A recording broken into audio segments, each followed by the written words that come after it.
लाखन कन्नौज के राजा जयचंद के अनुज रति भानु का पुत्र था।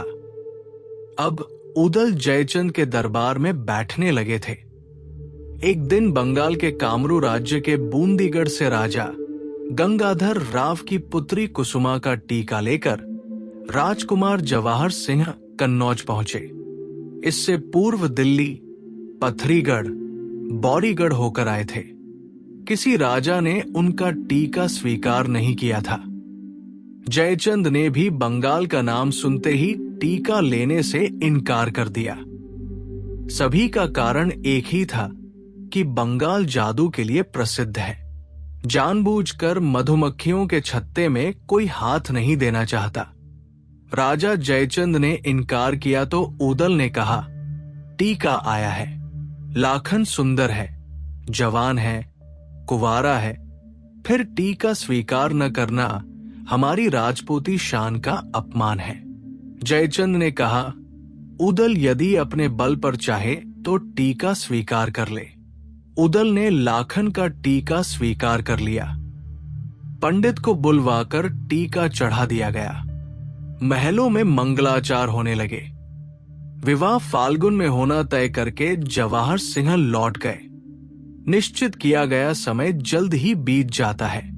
फाल्गुन की शिव त्रयोदशी का मुहूर्त निकला था।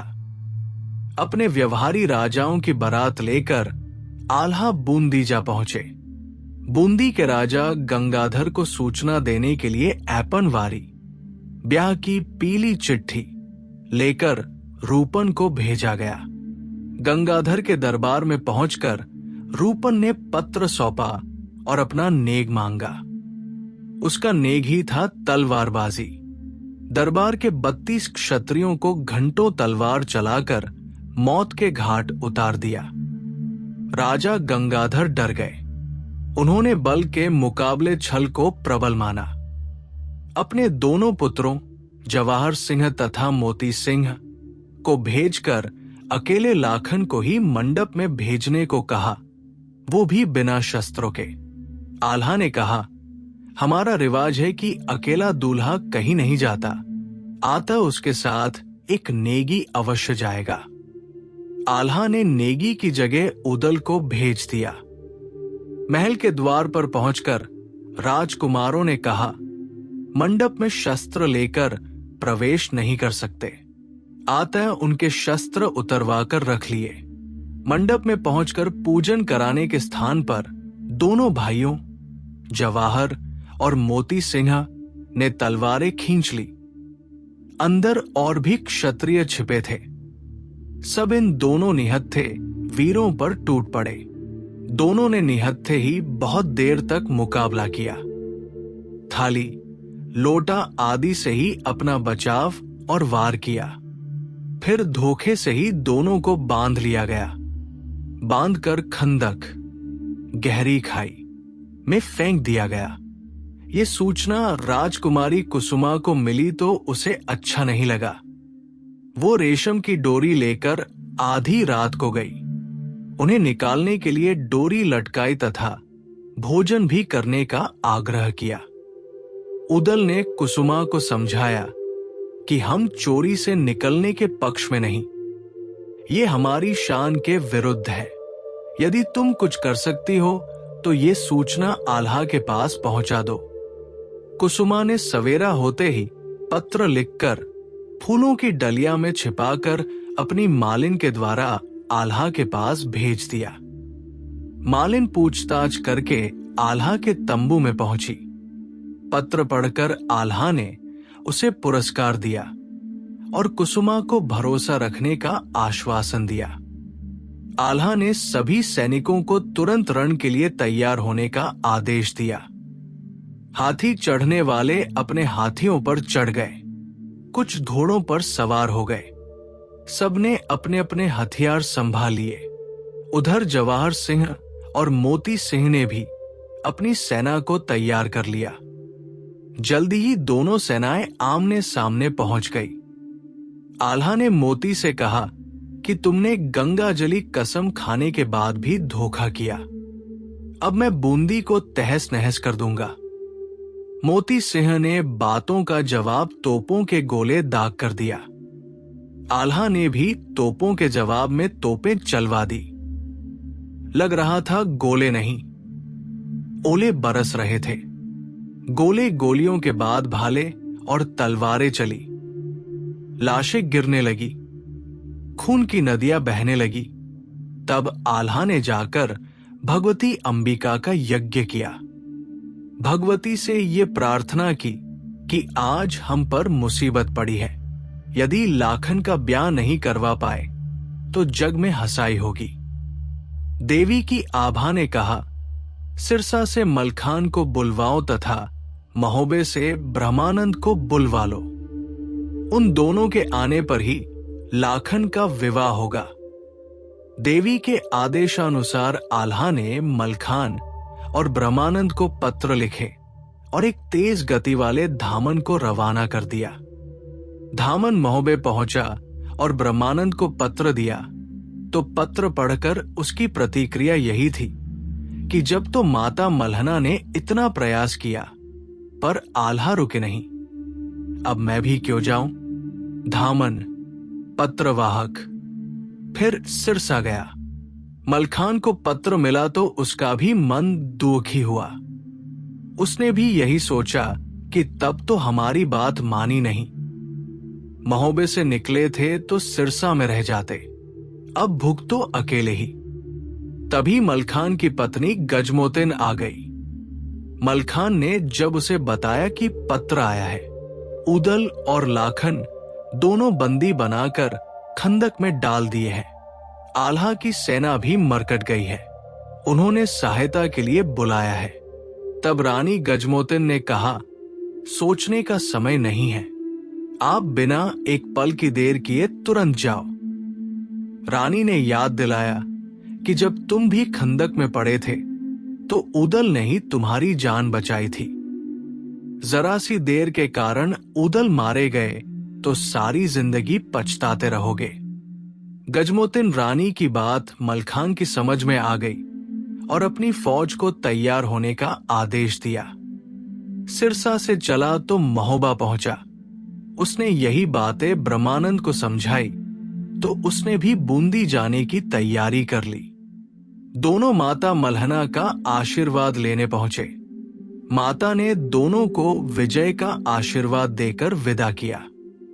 उधर आल्हा ने ढेवा से विचार विमर्श किया कि सेना का 3/4 भाग समाप्त हो गया, 1/4 को भी कटवा दें और यही हम भी खप जाए। दूसरा विकल्प है कि लौट जाए तथा फिर नई कुमुक लाकर आक्रमण करें। मलखान और ब्रह्मानंद तो आए नहीं। फिर यही तय हुआ कि लौट ही चले। आतस सेना को वापसी रुक करने का आदेश दे दिया। थोड़ी ही दूर चले तो उधर से बड़ी भारी सेना को आता देखा। आल्हा ने ढेवा को आक्रमण का आदेश दिया ही था, तभी किसी ने मलखान के पहुंचने की सूचना दी। ढेवा ने तुरंत आदेश रुकवाया और आल्हा को सूचित किया। फिर थोड़ी ही देर बाद ब्रह्मा और मलखान पहुंच गए। दोनों ने आल्हा को प्रणाम किया। आल्हा ने दोनों को गले लगाया। अब युद्ध की नीति इस प्रकार बनाई गई। बूंदी पर उत्तर की ओर से ढेवा को आक्रमण के लिए मोर्चा लगाने को कहा। जब बूंदी की फौजें आगे बढ़े तो आप धीरे धीरे पीछे हटते जाना।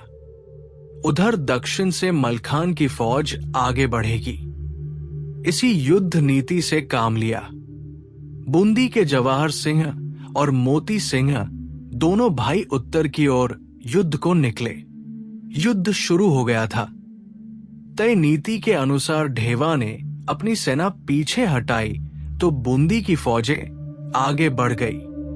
दूसरी ओर दक्षिणी फाटक को मलखान ने तोपों की मार से तोड़ दिया और किले में प्रवेश कर गए। रंगमहल से रानी आई तो बोली, महिला पर वार मत करना। मलखान ने भी कहा, आप मेरी माता है, आपको मैं कोई नुकसान नहीं पहुंचा सकता। आप केवल ये बतला दो कि उदल और लाखन कहाँ कैद है। रानी ने बता दिया कि महल के नीचे ही एक खंदक है, उसी में दोनों पड़े हैं, उन्हें जल्दी निकाल लो। मलखान ने वहां पहुंचकर सभी पहरेदारों को मार गिराया।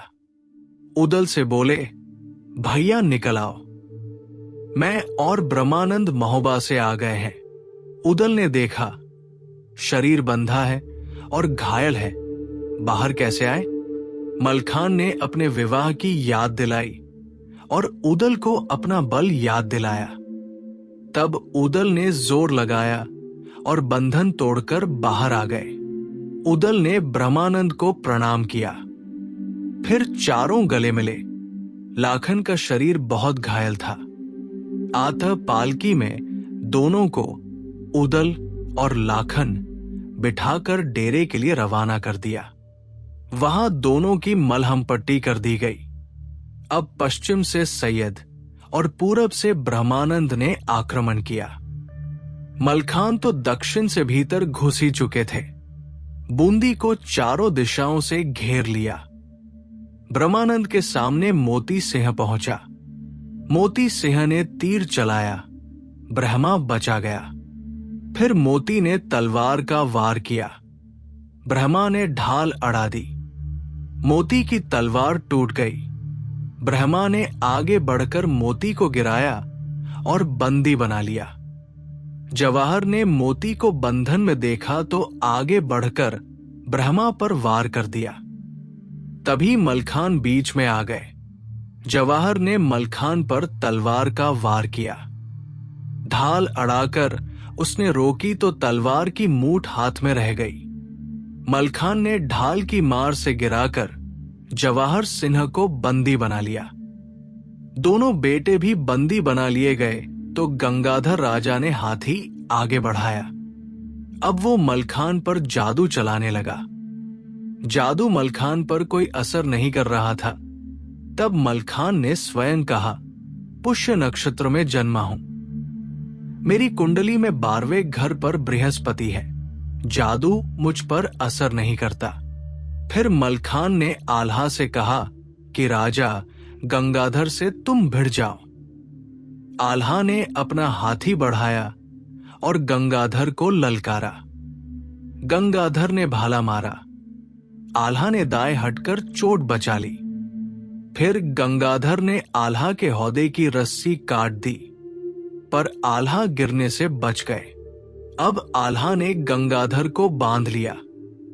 गंगाधर ने तब खुशामद करते हुए कहा, महोबे वाले बनाफर सब वीर हैं, तुम्हारा कोई मुकाबला नहीं। अब मेरे दोनों लड़कों को रिहा कर दो, मैं अभी अपनी पुत्री की भावर डलवा दूंगा। गंगाधर की बात मानकर वीर मलखान ने दोनों मोती और जवाहर को छोड़ दिया। गंगाधर को भी आजाद कर दिया। गंगाधर ने पंडित को बुलवाकर मंडप में चौक पुरवाया। मोती जवाहर बेटों को बुलाकर कहा कि कमरों में शूरवीर बुलाकर छिपा दो, फिर महोबा वालों को बुलवा लो। जैसे ही आ जाए दरवाजे बंद करके सबके सिर कटवा दो। मोती ने जाकर बारात में राजा जयचंद से मुलाकात की और घर घर के लोगों को मंडप में चलने को कहा। वहां सब तैयारी हो चुकी थी। लाखन के पास कुसुमा को भी बिठा दिया। पंडित ने गौरी गणेश पुजवाए। अचानक गंगाधर ने कोई संकेत किया और छिपे सैनिक निकल आए। चारों ओर से मारामारी होने लगी। महोबा वाले वीरों ने सारे सैनिकों को मार गिराया। फिर तो गंगाधर को कन्यादान करना पड़ा। विधिवत भावर पड़ गई, पर विदा तो हम साल बाद करेंगे। परंतु रानी ने आग्रह करके कुसुमा को पूरे दान दहेज के साथ विदा करवाया। इसके पश्चात भोजन करवाकर लाखन को मोहनमाला पहनाकर विदा कर दिया। बारात डोला लेकर चली और कन्नौज पहुंची। महलों में समाचार भेज दिया। स्वागत की तैयारियां पहले ही हो गई। मंगलगान होने लगे। रानी तिलका ने आरती करके लाखन और कुसुमा का स्वागत किया। ब्रह्मा और मलखान विदा लेकर महोबा और सिरसा को चले गए। आल्हा, उदल और ढेवा अपनी नगरी को चले गए। इस प्रकार लाखन राणा का विवाह लाखों में एक ही हुआ।